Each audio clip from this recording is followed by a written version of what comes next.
The buildings in Christiansbrunn constructed during the 18th century are significant because of their contributions to both Christiansbrunn itself and to surrounding Moravian communities.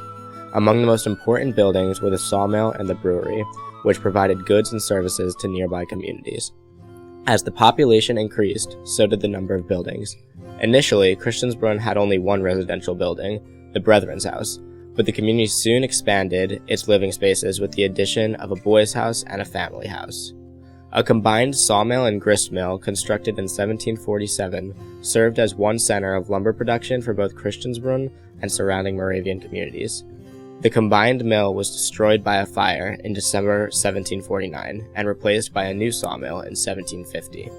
The lumber produced in Christiansbrunn was sent to nearby settlements such as Bethlehem and Nazareth, where its products were used to erect new buildings. This output from the Christiansbrunn sawmill was imperative to the expansion of Moravian communities because it provided resources for further construction of buildings. The Moravian communities would not have been able to construct new buildings efficiently without the sawmill. A great deal of labor would have required to saw all the logs by hand. The sawmill mechanized this process, making it far easier and more efficient. The Monocacy Creek was dammed north of the community, and a race was built to power this sawmill. A visitor, Johann David Schepf, described the sawmill in 1784. It featured, Schepf said, a water wheel there of the overthrust description, a sort rare in America. The water is conducted in underground pipes and has sufficient flow to ascend 20 feet and turn the wheels. Schepf was impressed by advanced technology in the Christiansbrunn sawmill. Just south of the sawmill was Christiansbrunn's brewery. This trade supplied beer to the community in Christiansbrunn as well as to surrounding communities.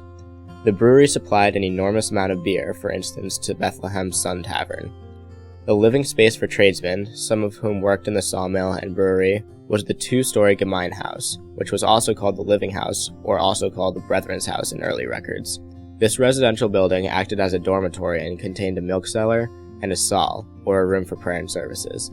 Initially, all the men in Christiansbrunn, including community leaders, lived in this structure. The community later built a new residential building called the New House, or the Boys' House in early records. In 1757, when Moravian authorities sent a large group of young boys to Christiansbrunn to learn various trades such as tailoring, shoemaking, and writing, these boys resided in this two-story building with 4 rooms. There was a dining room, a kitchen, a bakery, and a wash house. The bakery shows that at Christiansbrunn, some of the residents practiced their occupations within their own living quarters. The bakers worked in the boys' house, much as the men responsible for milk production worked in the cellar of the Gemeinhaus. Other tradesmen worked in freestanding industrial shops, such as the smith and the brewer, while still others worked with animals in the very large barn complex. Although Christiansbrunn has been mostly remembered as a community of single men and young boys, married couples, often with small children, lived there as well. These families resided together in the family house. The only surviving building in Christiansbrunn today is a stone building that in the 19th century was described as the Flegler's house. A Flegler is a helper who serves as a spiritual leader of the choir, in this case, the Single Brethren's Choir. So it is possible that community leaders lived in this building during and after the 1760s. If you go to Christiansbrunn today, you can see this two-story stone building, which has been covered in stucco and at some point was painted green.